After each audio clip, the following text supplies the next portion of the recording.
Welcome, fight fans, to the Fighters Boys Kick-Ass Podcast. Your Fight Talk Authority. Not to mention the most entertaining and talked about podcast with your kick-ass host, Richard Ortiz. You mad? Come with me, bro.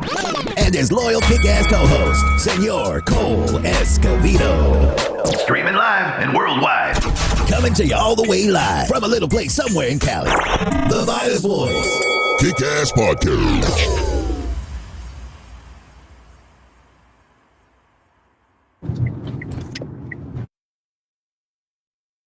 Knocking out the competition and having a great time. With us today, our guests, the 135-pound champion, Combate America's own Gustavo Lopez is going to join us here live. I mean, the only thing he didn't bring with him was the belt. I like that flag he has around his head. He's repping and he's driving and he's having fun and he's doing what he has to do. He said, Rich, you know what? I'm working out right now, but I'll make the show. And I like that. The man's multitasking. Welcome to the show, Gustavo. How you doing, bro? Doing amazing. I literally just got done running the strip here in Las Vegas. Me and one of my roommates and coaches, we were like, we got to get some work in still. So we came down to the strip and kind of just ran, halfway in and came back. Just got to get those miles in, make sure we stay ready for whenever, all this craziness get over with, be able to fight and defend my title again. Let's talk about that. I mean, because people are waiting not only for you to defend your belt, to walk through that cage once again, but just the whole MMA world in general, man. How's it been? How have you adapted? And what are you doing to stay busy, even though I know that answer because you just got done running? Yeah, man, just staying as busy as we can. I've been running a lot. Yeah, just running. And luckily, one of my coaches lives with me, so I got a bunch of roommates that just fight our house, so we just all, able to get together. We're already living together, so there's no point, we don't need to get apart too far from each other, so we just go to the park, hit pads, and just get some workouts in as much as we can, can stay as physically ready as we can. Okay, that fight house, let's talk about that fight house, man. Out of everybody, who's the cook? Who does the cooking in there? Me and Nate, we love to cook. The food's amazing. We stay as healthy as possible, but us, we always want to snack around here and there. I make this amazing salsa, so the chip and salsa all day. Oh, chips and salsa, is that your snack? Is that your food of choice? Homemade salsa. It's amazing. Bomb. There you go. I mean, you got to enjoy yourself. You got to embrace what's given to you. And a lot of people, they're in panic. A lot of people think it's the end of the world. A lot of people are saying, oh, it's me. But it's people like you, myself, and the few that continue to go on and just grasp everything that you can, appreciate everything you can, and continue to go forward until we get that, what is it going to be, the presentation, that call from the president himself saying, you know what, let's go back to regular life. To tell you the truth, I'm not even sure how regular our life is going to be. People think it's going to be over in the next couple of weeks and next couple of months, but previous times, even the Spanish flu, it took a year for it to go back to normal.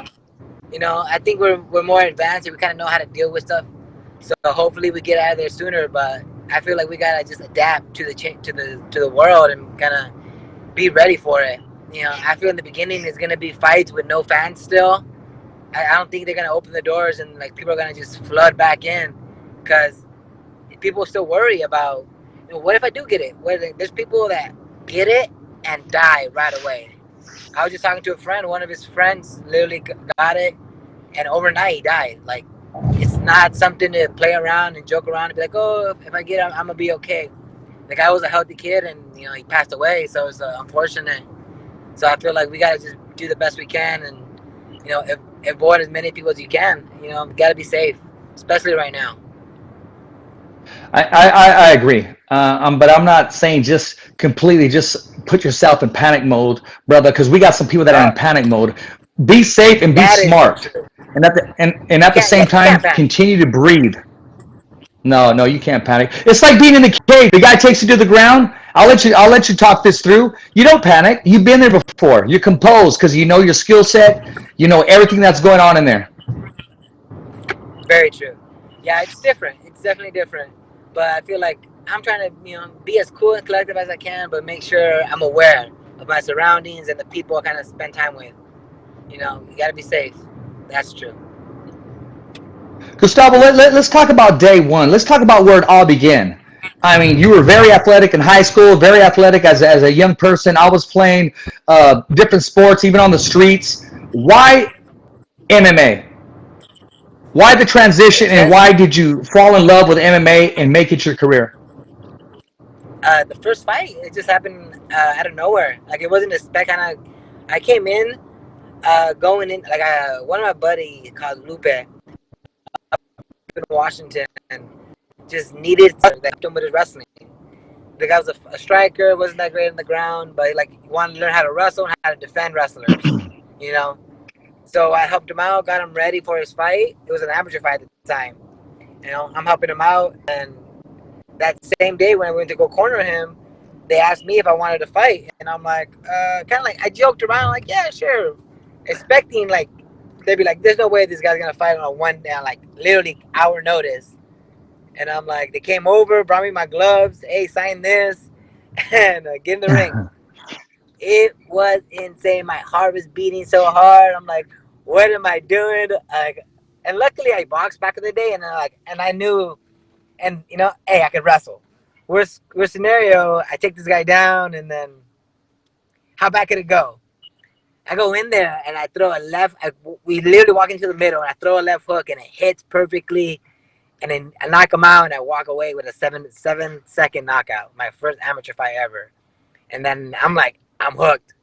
I want to learn this. I want to get better. And then just slowly just kept fighting as an amateur up in Washington with Yakima MMA.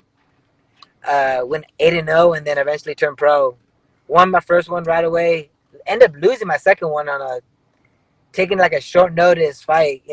Just got out of college and kind of like, yeah, I want to get into it. Just jumped in. And I felt like I won the fight, but I lost the split decisions to this guy in his hometown. And after that, I just went on a win streak. And, got connected with Combate, and then now, the champ. Well, tell us about that phone call, man. There you go. We're posting a picture right now. Yeah, I'm sure you can see it. That's you chilling with the belt, man. Tell us about that phone call you got, and what did it consist of? And then we'll talk about your career leading up. But talk to us about that phone call, that first connection where they contacted you. The first one was just weird. It kind of when we're fighting for Combate. Yeah. Did Mike call you? Did Campbell call you? Who's the one that called you? I think it was his people, the secretary. Eduardo was, I think, the matchmaker at the time. I think they just switched over to a new promotion or a new guy. But one of the matchmakers just kind of hit me up. They actually hit the gym up, the Extreme Couture, and Combate was having fights in here in Vegas, and they needed a 35. They took that fight in a short notice, so took that fight on like a week and a half notice, won, and just kept winning. It was kind of like at the beginning, like I didn't know what was gonna happen. I wasn't sure if Combate was gonna be a one-time thing or we were gonna like it, but Combate just been amazing. They truly are a great company to work for. They take care of the fighters. They treat everybody well. It's kind of like a family out there. We all know this. All the Mexicans and Hispanics. You get part of a family, and that's it. You're the clear click, and you're family regardless. That's it. You're shaking hands, making tortillas, and becoming compas, and popping the corona without the virus. That's true. It was real, dude. Like, I wasn't sure how. No, go ahead, brother. But it worked out. Like, I think I fought with them for 3 fights. Won all my fights, and then I wasn't fighting for them for like close to a year. Something happened with my promotion and their team.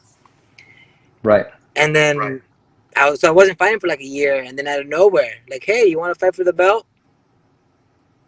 Wow. It was right away. It was another short notice fight, and that's when I fought all day for the title, the first time, and lost. Split decision loss. Was that your first title shot? Whether it's a state title, but I mean, your first title shot ever in your career, amateur or pro, Ever. happened to be for a world title. Yeah, that's really true. I never won. I never never won a state title or a regional show title before. That's funny. Never thought about that like that. But yeah, I guess my first title was a world title. Hey, well, 1-for-1, there you go. And you got to add to it, man. You got to add to that collection. So once you get the call and they're saying, hey, you know what, Gustavo, you're fighting for the belt. What changed?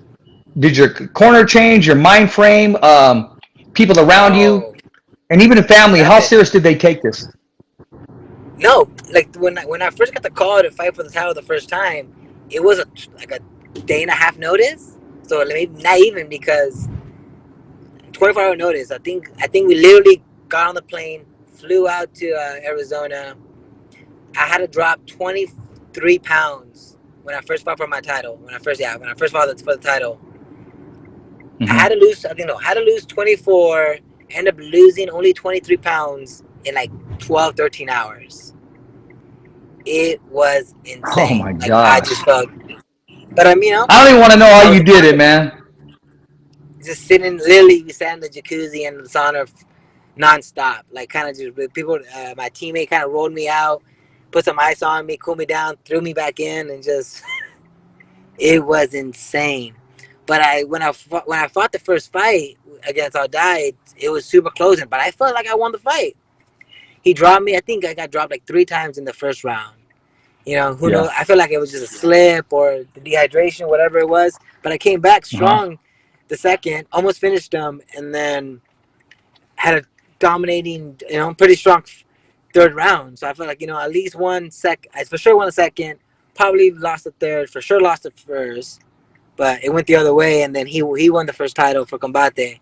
But luckily, after one fight, they offered me a world title fight again. So, and we all know how that happened.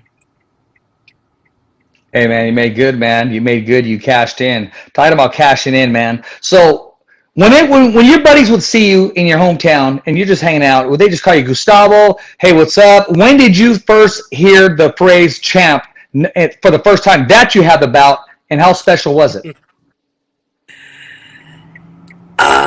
It's funny. There's some a couple teammates at my gym that called me champ beforehand.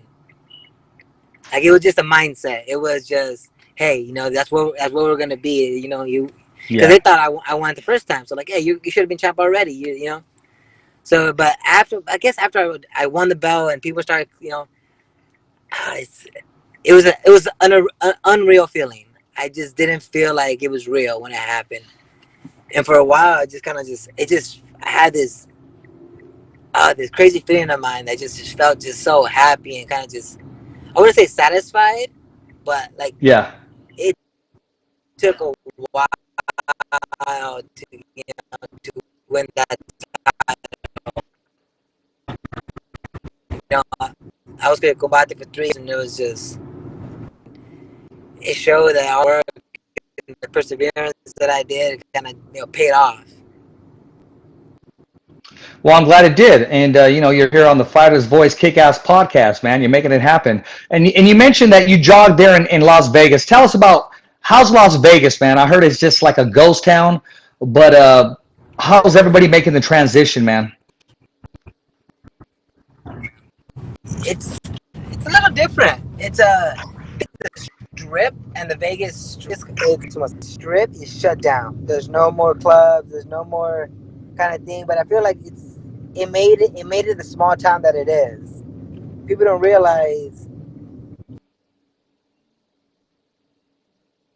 it's still a small town. Like, you could drive across the whole in 30 minutes. And think about it, drive through LA. How far do you get from one place to another in 30 minutes in LA?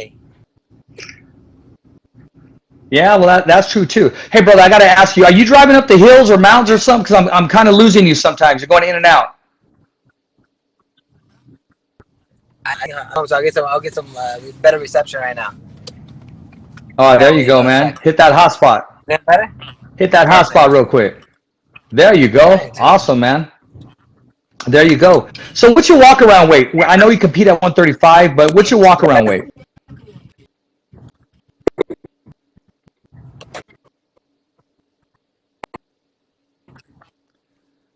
Gustavo, you there, brother? 160. Oh, you're 160? Yeah. And get this connection on here. Just getting home. Worked on. The day of the fighter, the life of a fighter. It's man. Like I was thinking, like, oh, it literally just blew my mind that I missed this. I'm like, oh, I think I missed it. But here, there we go. How far do you live away from the gym? Fighter house. From the gym, it's like 5-10. Hear me now? A little bit. Now it's dark. Hey, man, I mean, there's a lot of that going around. Next, they're going to be wanting to take the internet, but we're still here. We're still plugging away. We're making it happen, man. Gustavo Lopez, the 135-pound world champion for Combate Americas. I mean, heard nothing but good things about this young man. Comes from the street knocks, which means nothing, ever get every single thing that he's accomplished for, and hooking up with a great or like Combate Americas, man. I mean, you put a good fighter in a good corporation. What do you have? You have the 135-pound champion. Hey, welcome back, man. You made it back. Yes, I did. Hey, don't let that internet tap you out, homie. Oh, there. Let me see that. Put that on the screen. That's what I'm talking about right there. There you go. Yes, sir. Better connection. There we go. There we go. You know what? I have a feeling we're going to see you defend that bout in Fresno, California, man. I wouldn't mind. I would love to fight here in Vegas, to tell you the truth. I think. Well, how about fighting in Fresno, California? How about Fresno Kmart Center? I do it. Yeah. I fought there before. I've done it before. So next time when you're defending the bout, we're going to bring you in studio. Bring that bout with you. Yeah, that'd be fun. Yoshi. My little pup with me. Oh, what's your dog name? Hershey? Yoshi. Little Yoshi. Okay. So check this out, man. I mean, I'm not a Raider fan, but you guys are now getting the Raiders. The Raiders are going to Las Vegas, man. Is that the team you're going to be rooting for, or do you have your own team? I got my own team. Born and raised in Washington, so I'm a Seattle Seahawks. Oh, man, come on. Through and through. I know. Oh, okay. Hey. Seattle's not bad. I thought you were going to say Washington Redskins because I'm a Cowboy fan. And I was like, come on now. But Seattle's legit. No, they do good. I just, never been that crazy into like all the other sports other than fighting and wrestling. So it's weird. Like I love the sport, but it's just more to watch. It's more the family, the kind of thing. No, that's good, man. I mean, you know what? Sports bring families together, whether people believe it or not. I mean, wives may not agree because they think their husbands are just attached to the TV, but it brings everybody together, man. It really does. So, in all the sports, they're on hold right now, man, but they're still working out just like you because you're dedicated. Now, during baseball season, who exactly? During baseball season, who do you follow? Who do you root for? I'm not a baseball fan. Okay, truth. Okay, well, check this out. I'm going to make a call right now. I'm going to put you on the VIP list. I'm going to let the waiting list so you can become a Dodger fan. How's that sound? Okay, hey, why not? I'd love to go down. There you go, man. Hey, Dodgers all day long. Soon when things clear up, we'll head down. I'll head down to Cali. And then we'll watch a game. Oh, that'll work all day long, man. All day long. So, did you play football in school at all or anything? No, literally, just wrestled. Just wrestled. I did cross country, played a little bit of soccer when I was young, but literally all I did was all about wrestling. Trying to be the best, and it was like I think the goal in the beginning was always to be, the state champion, and I never got it. Took 4, took 6, And then like, you know what? I can't be a state champion, so I'm gonna be a national champion in college. Never happened. And I'm like, damn, national champion can't happen. We're gonna be a world champion now in MMA, and it ended up working out. There you go, man. Now listen, if you have that opportunity to roll with somebody, to spar with somebody, and say, hey, I want to work out with you for the day, who would it be? Anybody in the world? I think I'm really liking how TJ Dillashaw is coming back. I really enjoy. There you go. I think he's very well-rounded fighter. Yeah, absolutely. Yeah, his footwork, the way he moves from regular to southpaw is something that I enjoy. I love doing. So I think TJ would be definitely one of the guys I like to train with. But to tell you the truth, I love my team. I've been right now training with Joseph Benavidez. Helped him to get ready for his fight recently, and then kind of just my team at Extreme Couture has been amazing. No, man, that's good. I mean, every MMA fighter, what I like about them is, with the exception of maybe you got that maybe 10 to 15% that just slide away, they're loyal. They're loyal to the gyms. They're loyal to their team, their brothers, their whatever you want to call it, man. There's a lot of loyalty there. And in this business, sometimes it becomes very dark. So to hear that, hey, I really feel comfortable at my gym and my team, again, man, that's very honorable. And I guess, hey, you're not just a champion in the cage, but outside the cage as well. Oh, for sure. Thank you. Appreciate that. Yeah, like there is a lot of people that, I would love to train with, but like I'm happy. I am truly happy and blessed with my team. I feel like we're doing everything that we need to do. Have some great striking coaches, great grappling coaches. We're doing everything possible to remain the champion here. So I'm loving it, man. Hey, I recently posted a dream matchup. I mean, these guys were just, they took a picture together, and I'm talking about Khabib and George St. Pierre. If that fight was ever to happen, I mean, who would you take and why? Who do you have winning that fight? Why? Oh, St. Pierre? Yeah. I think St. Pierre. I think he's amazing. I think the way he moves everything together, it's where it's at.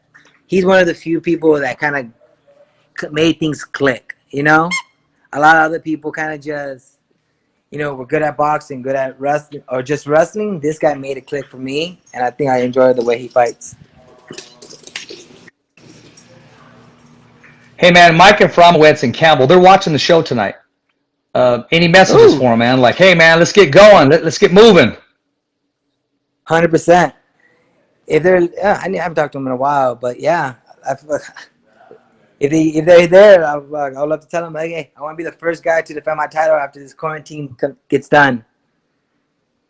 Throw me in. I'm ready to go. There you go. You heard it, man. Hey, my man's ready to go. And see, the way Mike thinks, Mike's very creative. Don't be surprised if he says, hey, you know what? I'm going to have you share the cage/ring. I'm going to put you in there with a professional boxer. I'm going to put you in with somebody like maybe Adrian Broner, or I'm going to spice it up, and maybe I'll put you in there with Ryan Garcia, or one of these 135 pounders, maybe the kid from Stockton, Gabriel Flores Jr. We're talking about professional boxer from Top Rank, mixing it up with an MMA fighter, man. Because Mike, he likes to make those suggestions, and he's very creative. If you were to get the call and say, okay, a la Conor McGregor, are you willing and wanting 100%. To make that transition? 100%. I think it'd be so fun to do something like that. I don't feel like my striking will be at that caliber yet. But if they're coming down to MMA, it'd be a different story. I would run all those guys down. There you go, man. If you had your chance to share, yeah. If they're coming into the ring, I would love to do it. The other way around, Garcia, Broner, all those guys are monsters in the ring. Those guys are truly monsters and kind of just scary to fight, just striking. But hey, Tank Davis. Right. The money. Anything's possible. Right, anything. Hey, platform. 100%.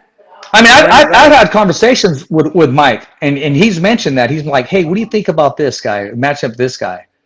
And he's dead serious. I mean, he's the man that can make it happen. if he wants to do it. Well, he do it. mentioned it.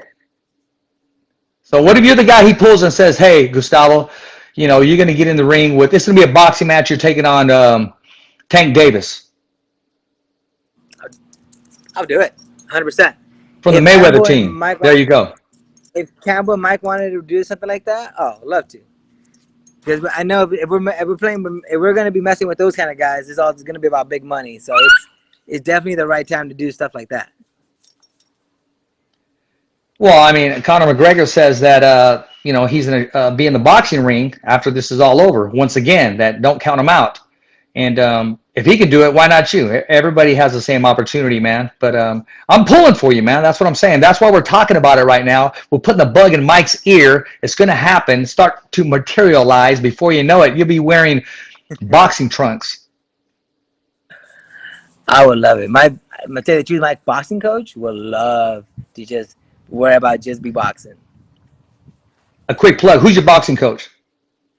Right now, I'm with Coach Jimmy Gifford, and then Eddie Baraka is my MMA boxing coach. But Giff is one of the guys that kind of just worry mostly about my striking and how to, you know, focus on just my jabs and my power, my combinations. And he's the one that breaks things down to the T, and he's just out of this world how amazing he is. He has. And hey, man, those are the valuable ones. Yes.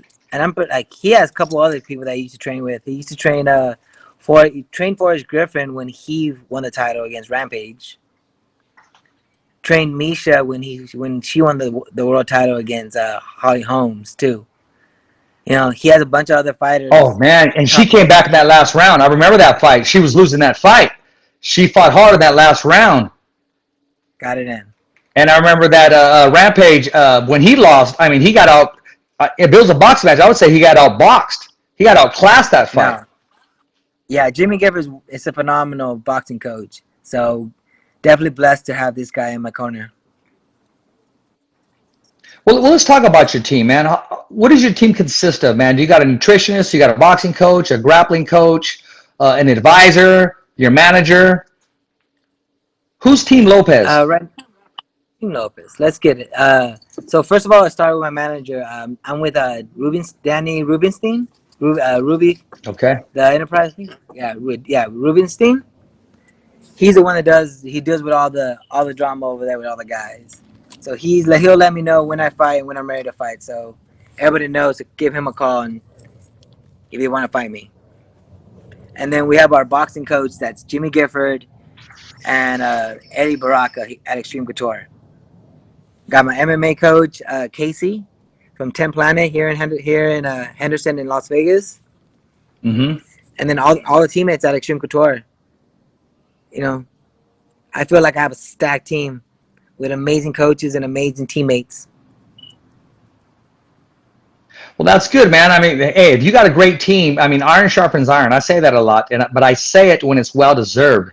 Because when there's some flaws or some holes in there that need to be filled, or that link that needs to be a little tightened, a little tighter, a little stronger, you know, I kind of let people know too, not on camera, but off camera. But when I hear a good team and a fighter say it very proudly and very comfortable, you know it's a good team just by his expression and how he feels, as opposed to, well, I'm working on this or I'm working on that, man. And we could always learn and grow. But I look forward to meeting you in person, Fresno, California, and you know, bring your team along when you come to the studio. Oh, I'd love to, man. We'll definitely have to plan something out like that. Just let's get through all this craziness first. Exactly, man. I mean, I'm right there with you. So let me ask you this, man. How many shows have you been on? How many podcasts have you been on as a guest? I would say maybe like 4 or 5. Not that many. I did a couple podcasts. Yeah, like 4 or 5 interviews, stuff like that. It's definitely different than every time I do it. That's good, man. That's good. I mean, because we're here to bring entertainment and mix it around, man. So when you're chilling and you're not training, and it's just your time, man, what do you like to do to relax? I'm literally at home, just kind of playing with my dog, hanging out a little bit. Recently, I've been helping one of my friends, Tracy Lee, make masks for hospital workers right now. Okay. Wow, that's good. Yeah, so that every like at night, we just I'll head over there and kind of I'll cut fabric for her. So and then she'll start sewing it up, and we've been making masks to kind of donate for the hospitals here in Las Vegas, all the first responders, stuff like that.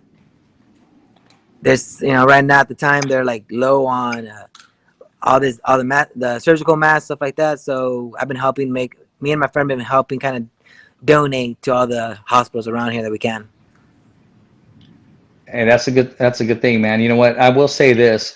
There's been a lot of positive things going on with this whole coronavirus. People coming together, people appreciating one another a little more, especially family coming together. And I think it's always a good thing when you can embrace a friend, a loved one, and just continue to give a person a hug, or just check up on her, brother. Hey, man, I'm just checking on you, making sure everything's okay. Definitely, I feel like I need to do more of it. There's some people that I send a message to, hey man, just checking how you doing. But I feel like I need to call more people, take a day and kind of just go through your phone and be like, who haven't I talked to in a while? Send them a text, be like, hey, just thinking of you guys, make sure you guys okay. I feel like we all get busy and we say we're bored, at home, but I feel like I'm not bored at all. I feel like I have so much to do. There's just projects and like things I want to build at home, and then at night, and cutting the fabric for these masks, and then during the day I want to go work out. I like to say the truth. I feel like I don't have enough time. I'm not working, but I easily got myself busy with other stuff. I'm right there with you, man. There's one project that I have that I haven't did it yet, man. I need to go to the attic, bro. Check this out. I got some stuff in the attic. I got some old cassettes, man. And on some of those old cassettes, some old songs, demo, whatever. I could toss those once I come across those. But I got some old interviews, man, back in the day. And, I want to hear those interviews and maybe put them on to, a different format. But, I'm in a hurry to go up that attic right now, man. But, I'll take advantage of some of this time that I have off. It's definitely. No, I hear you, man. It is, too. And I got to ask you some secrets, too, man, on the weight cutting. I'm not talking about 15 pounds in 1 hour, but, trying to get down, trying to cut some pounds. Consistency with your food, making sure you're working out, being healthy is where you start. If for the normal person, all you need to do is just, hey, enjoy, have the days that you do enjoy yourself and get, eat whatever you want to eat, but don't let that be the norm. Don't let that be what you do all the time. You got to make sure you eat healthy, a lot of vegetables. I'm a guy with a lot of vegetables. I do a lot of steak, a lot of fish, a lot of chicken, I eat proportional, and I make sure I drink a lot of water. It's not that big of a secret to do that. And the closer we get to the fights is when I start cutting stuff down, clean my system out, and then go time. Like usually I'm cutting around 12 pounds overnight when I fight, and it's easy. Man, that's a lot of weight. If you're hydrated and you do it right, it's not that bad. A lot of people they only lose 6 pounds, but they haven't drank any water for 3-4 days, and that's the issue. Mm-hmm. If I cut all my weight overnight and I'm drinking 2 gallons beforehand, the day before I weigh in. So I am fully hydrated, 12 pounds over, comes right off. If people that haven't drank a lot of water and don't stay hydrated, when they get to it, they're like, oh, I only got 4 pounds to lose. But if you're dehydrated already because you haven't ate or drank anything for the past couple of days, it's going to be an issue. So you got to make sure you stay hydrated as much as possible. I'm very blessed that I'm sponsored by this company called Real Water here in Las Vegas. Amazing alkaline water. And I just, drink all that. Stay hydrated as much as possible, and I love it. Well, that's good, man. That's good. For one, like, hey, we all need water, and to have that sponsorship by a water company, and I'm sure you got some big endorsements that are coming along the way, and some of the benefits of being a world champion. Now, I'm sure things were not always just given to you, man. Tell us about that struggle, man, growing up, man. Because I even passed by, like when I go to Fresno, because I originally live in Madera, and I see farm workers still out in the fields today, man, and they're still laboring in the sun. They're getting it done, man. They got to bring that income home, and also those oranges so we could enjoy them. Tell us about what it was like growing up. Man, it was hard to tell you the truth. Things have just recently changed. Maybe a year ago. Beforehand, I was still kind of just going paycheck to paycheck, barely making enough to pay rent, and it was hard. And it's still, and just now that things are getting a little better, I'm doing well. But there are some days that I was worried about paying rent. It wasn't no joke. And to tell you the truth, it's the kind of lifestyle that we chose because I went to school and got my bachelor's in finance, and I easily could be doing finance. But I love testing myself and seeing how good I am against the world. So I decided to put all my eggs in this basket of fighting and move to Las Vegas and to do this. And it's not easy. To tell the truth, it's not easy at all. But we're doing it. Right now I'm blessed that I'm doing okay. But I end up, for me, I got a smart people that I got a house, but I got roommates from it. Rent's cheaper, card payments cheaper. I could just focus myself with all my athletes, all my friends, and just kind of just do us and just train. Because a lot of people, I feel like they spend a lot of money on just like, trying to get their own place or, when they can't. And being a fighter, we're not making that kind of money yet. So, I mean, you might have answered this question already. If you weren't fighting, say you just, hey, it's not for me, I want to stop, what would you be doing? What do you think you'd be doing? What would you be involved in? What other profession would you be pursuing? I think I'm good at. Well, I got my bachelor's in finance, so I think would like to go into finance. But I've always been really good at taking photos. So maybe get into, maybe become a photographer. I think it'd be fun. I just bought a camera recently, and I've been taking a bunch of shots of a couple of my friends and teammates. So I'm slowly kind of getting into it. So who knows? Maybe I'll get into that afterwards. Now, I mean, your friends, everybody in the house, everybody's competing. Everybody is signed with some organization, or are they still climbing? They're still trying to get that opportunity? Yeah, they're still climbing. There's no one here, no big names and stuff. It's just me, one of my roommates that actually is coaching Extreme, and then another friend of mine that's a fighter helping another fighter that's helping another teammate, get ready for the UFC fights, So just a bunch of guys just kind of getting together and just, focusing on what's important for us. Well, what's important right now is to continue to stay in shape and be ready, man. I mean, it looks like you're doing it. I've interviewed a lot of fighters, and they're getting creative with their workouts. I mean, they closed down the gyms, but they're getting very creative. And one of them is, I'm giving him a plug right now, is Andy Altiberon Vincent's from San Jose, California, man. I mean, he'll find a tree and just start doing pull-ups, man.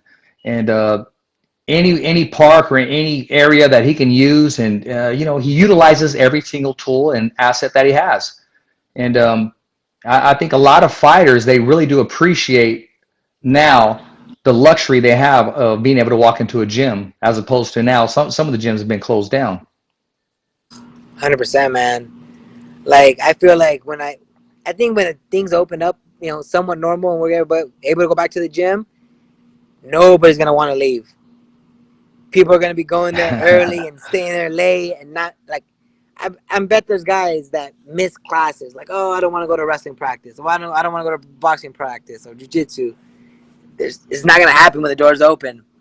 I feel like gyms are gonna be packed. Like, I could go roll with somebody. I'm gonna go roll, and I'm gonna be there all day.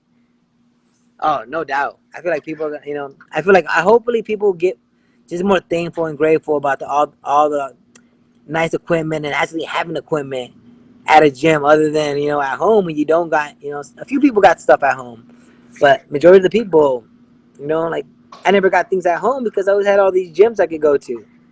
Now it's just different. No, there you go. What do you miss most about the gym? What's the first thing you want to do? What are you looking forward to once we're all clear and we're ready to go back into the gym? What do you want to tackle first? I think I just want to spend time with my friends. Tell you the truth, I think just being able to just see your friends that you train with and work hard with each other. I feel like Yeah. there's not a certain thing that I miss, like that. Like, oh, I want to do jiu-jitsu, I want to do boxing. I'm gonna do it all. I'm gonna do it all because that's what I am. I'm an MMA fighter, so I gotta learn it all. But I think to be spending time with my teammates is gonna be one of the things I'm gonna appreciate even more when I get back. Exactly. So besides the gym, man, what's the first thing you're going to go out and do? What are you going to go order? What restaurant are you going to? Where do you want a vacation? Where do you just want to get away? What's the first thing that you want to do? Fuck, vacation it is, man. I definitely want to just travel a little bit more. I think I've been wanting to go to Thailand, I want to go to do some trips in Mexico. I haven't gone to Mexico in a while, and I've been wanting to go to Puerto Vallarta, where my grandparents are from. So I'm hoping to go see them after all this is over and probably go see my family up in Washington. So originally, where are you from, my man? Vegas? Washington State. Washington State. That's right. You mentioned that earlier in the show, man. My bad. For some reason, man, I thought you were like from California, man. Because I was talking to Mike, and Mike said, "Yeah, this dude's from Cali. He has hands. He's the champ." And I said, "Okay, he's from Cali, or does he like a girl in Cali?"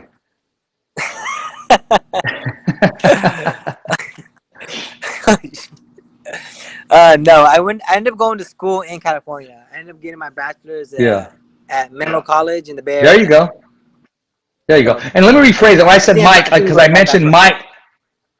I mentioned Mike before. So earlier I was talking about Mike Afromowitz.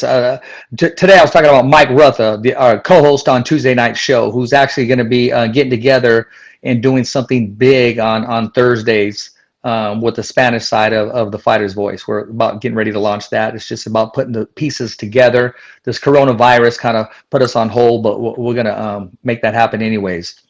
Listen, man, when you get ready to work out, man, and you need to be intense as possible, what kind of music are you listening to, man? What's your track like, man? I mean, what are your songs? Give me a lineup of your top 3 songs that just get you going in the gym. Yeah, truth, man, I'm not a fighter. I am a very calm. I'm smiling in the ring. I wish I would have sent you that other photo. There's a picture of me smiling when I'm in the ring fighting some guy. Straight, like grinning, like I'm a whip you up, like it's my happy place. So the music that I'm listening to is just upbeat, happy, some hip hop music, some EDM music. It's very just uplifting music. I don't think there's any kind of music that I'm like mean or mad. Like I'm not the kind of fighter that's mad by doing this. I love doing this. It's like I'm in there and I'm like having so much fun. Because this is what like I chose to be a fighter other than make money doing finance. Hey, you do what you love, you never work a day in your life, man. Very true. And it's like, so I'm in there and I'm like, I love it. I love Mondays waking up and like, damn, we can go to the gym. People are like, oh, I just want to party. Like, I really don't party that much. On the weekends here, I work on the strip. I used before this whole Corona thing started, I work at Web Republic. It's a day club here in Las Vegas. Amazing place. Yeah, if you're ever in Vegas, you gotta let me know. We can take you there. No, sounds good, man. I go to Vegas to some of the biggest fights out there, or just to go cover the fights for the main part. But I'll definitely look you up when I'm going to Vegas. I have some people up there, man. I want to ask you this, man. When you're not in training and just regular and it's time to just eat, to go to town, man, what's your dish of choice? I'm a big pasta guy. Besides the chips and the homemade sauce like you were talking about. That's pasta too. But no, there's this pasta that I love to make. It's called orecchietta. It's an Italian kind of pasta.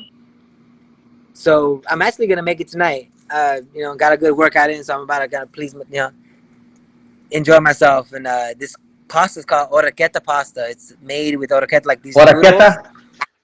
Yeah. Italian. Ex-girlfriend was an Italian girl, so she kind of showed me some cool things. So, amazing.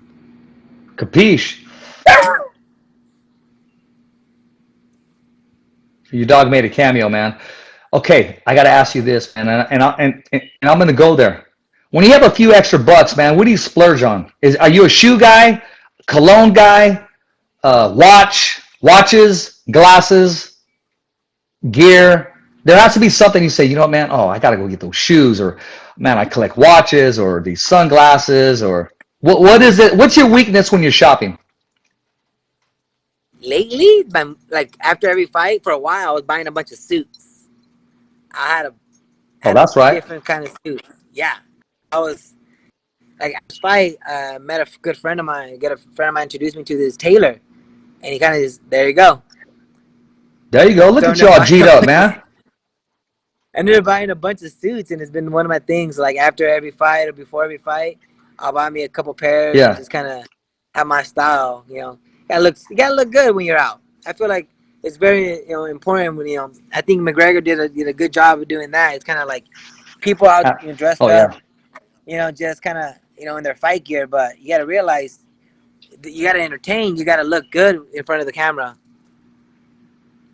You know what, man? It's an obligation, especially being in the media, being a profile, a public figure, so to speak. Which you are, and a role model. You have to look good. You play good. You feel good. You act good. You win good. And at the end of the day, man, people are going to remember exactly. Man, that dude, he has to do the cologne, or the dude with the sick suit, or the dude with the watch, or like, hey, man, that dude really dressed like that. Either or, That is true. Either or. There's some people that get funky with their stuff, but that's their style. Oh, there you go. Looks like you got your hands full or something, or you're about to. So that was dessert, right? That was the buffet, or was that the dessert? No, that was Allie. She's one of the ring girls in Vegas. One of the ring girls for Combate. But nah, she's cool. I'm pretty sure that girl has a boyfriend. I met the guy, so I keep it like that. If anything, she can introduce me to our friends. There you go, man. It's a win-win for everybody. The champ. So no, so really, man. I mean, listen. Everybody in Vegas, they can say, okay, we can stay home and not do nothing, but you continue to make the effort, man, and knowing that once you get the green light, you're going to be physically, mentally, and spiritually ready to get back in that cage. I appreciate you taking time to come on the Fighter's Voice Kick-Ass podcast and just going in depth and sharing with us, your personal insights and what you're feeling, man, and what you want to accomplish. But I know there's something there you want to tell all the viewers, the fans, and the followers, man. Now's the time. Let it go, my man. I just really want to say, just take care of one another. Be the guy that kind of goes out. Put your hand out for other people first. Don't expect people like waiting. Like I feel like one of the things that my dad taught me was to be helpful with people. Make sure you treat people right. The way you want to be treated, but you can see it on my photos. I'm smiling. I'm having a good time. But one of the things I love to do is kind of help people as much as I can. I feel like other than being a good fighter, I try to be a good person with around. I'm friendly as I can. I'm always helpful. I try to do as much as I can for myself, but also I do as much as I can for my community. That's why I'm making these masks for the community right now. And then when I go back home to Washington, I'm always stopping by at the high school and teaching the kids, all cool moves, bring my belt, have them kind of show them that, even though we come from a small town, you can always, reach your dreams. Hey, no, that's a very good positive message, man. So what advice do you have to give to somebody that wants to get involved in MMA, mixed martial arts, whether male or female? What's the first thing that you want to tell them that you wish somebody may have possibly told you? Start now.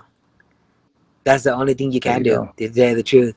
Like a lot of people, I feel like they're doubtful and they're like kind of like, I think they're worried about people judging them.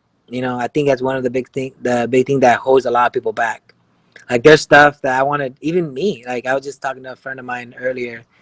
They're like, hey, you should, you need like you are like you realize you are like a public figure, you're a world champion, all this stuff, and like people want to know, how what you eat, what your workouts, who do you spend time with, what are your favorite spots. I feel like when you become a world champion, you do got that kind of figure that people want to know, like, hey, he must have done something right. But like, I get nervous of kind of coming on camera and kind of like telling my story, and I feel like kind of like I wonder what they're gonna think. And I know I shouldn't sometimes, and it's funny because I always tell everybody else, like, just do it. And then I get nervous too, doing stuff like this, because I don't know what people are gonna think. But at the same time, I'm like, I really don't care. I just got done working out. I'm looking crazy, but this is me. I just love to have a good time and kind of just have fun. This little guy kind of keeps me busy as much as we can. I'm glad you have your dogs with you, because I have some dogs and they're good right now. I thought for sure we'd have the bark fest right now because they just go at it, man. Oh, if this guy hears a bark, it's on. It's on. Oh, since you brought your dog, you know what? I'm gonna bring my dogs. I'm gonna take a walk out here, man. I'm gonna let me see if I can come out here. Let's see him. Hold on, real quick, my man. Hold on. Let's see him. Hold on, real quick. Hold on. We're gonna show the world what kind of dogs we got. All right. Come here, Dodger. We got Dodger right here. We got come here next. We got Royce. Come here, Royce. And we got little Colby right there. I don't know if you guys can see it or not. Yeah. Bam. Those Build them, man. Got to make that happen. I mean, I call them my babies. Oh, that's it. Those are my babies, man. I have no kids, so this is my baby right here. There you go. I mean, because animals are always around. If you're having a good day, a bad day, they're always there, and they never judge you. All they want to do is be hugged and loved, and I don't got a problem with that. 100%. I think there was a photo I have of one of my, that kind of like, I think it was one of my fights that I lost, and I'm laying on the couch, like little bruised up, and he just comes over and lays on me, and it's just like, hey, I'm here. I love you, regardless. He don't know what happened. He's just like, hey, I'm glad you're home. Play with me. It's like, I love my dog. I just recently just had some back problems because the kind of winter dogs messes his back. So I gave him a bunch of CBD. There you go, little guy. This guy flies. There you go. He's decked out, man. Got to. Champ dog. You know what? I want to give a shout out, man, because I didn't even go through your page, man. My dude, our team, our research team, KP, producer, engineer, bro. He may even be freaking FBI, bro, because he finds everything on everybody that we have on the show, pictures, info. Hey, there it is, there. So good job, KP. He's listening, man. So Gustavo, I want to ask you this, man, and you can leave everybody with this. If you're still there, how do we follow you? How do we support you, man?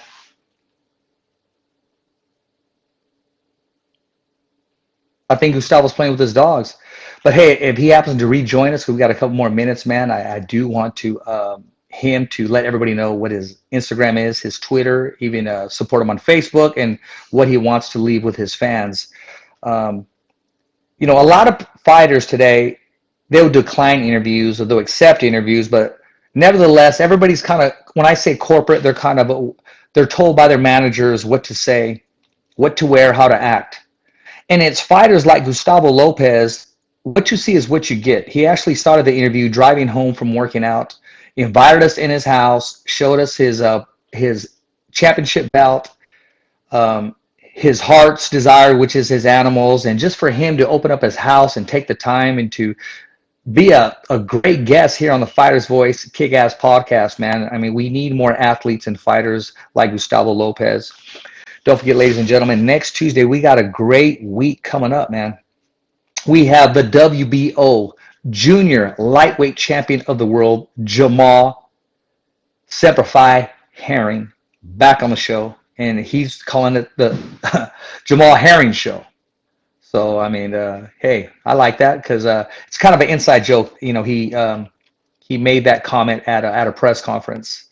And then Wednesday, we have the WBC Super Lightweight Champion of the World from Avenal, California, Jose Ramirez. So we got a great week coming up. Don't forget, next month in May, we're going to dedicate that to strictly female guests.